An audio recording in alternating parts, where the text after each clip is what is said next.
I believe that the Lord is leading a lot of you all to make a choice, that you're at a spiritual crossroads. I'm about to share a very sensitive season in my walk with Christ for you.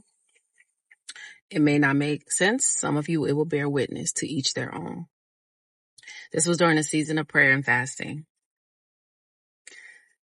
It is like the Lord opened my ears to hear like a spiritual deliberation going on in regards to me. I really wasn't thinking about anything ministry. Real talk, I ain't even really want it because I know how some of y'all get down. And I said, God, if you like your people, don't keep me from them. Keep them from me. Protect them, okay? Because I know how this can go.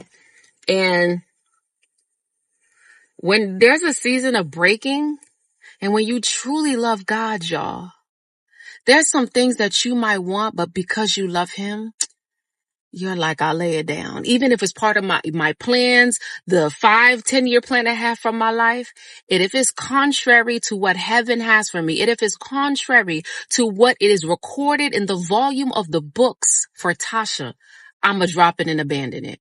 Because I know at the end of the day, my deepest satisfaction will come from my pleasing of the Lord, period.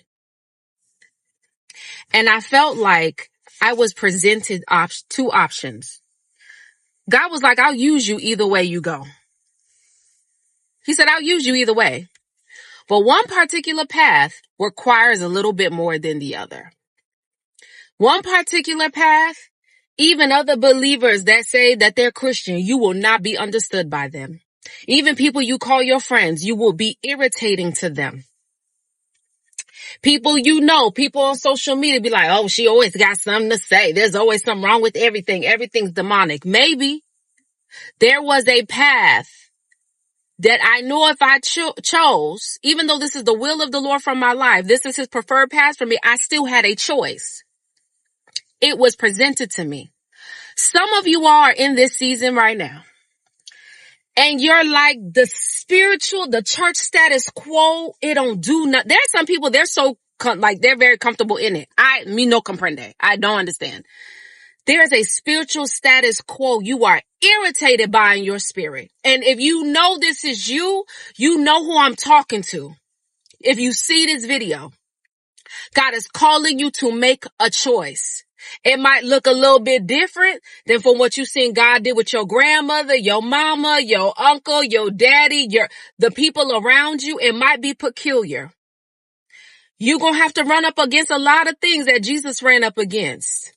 They said Jesus was doing miracles in the power of Beelzebub. Jesus, the Christ. You were reading scriptures and laws you would even truly believe in. You didn't really think there's going to be a real fulfillment of it because you were okay with the status quo, going to the temple, reading the laws, doing the cleansing. You didn't want a shaking to your perspective of what you think God is and what he can do. Ladies and gentlemen, we are in the end times. I don't know what other announcement needs to be made. Based on the deception that has happened in these last couple of weeks, I understand that scripture when it says even the very elect will be deceived. There are things to me that seem so black and white.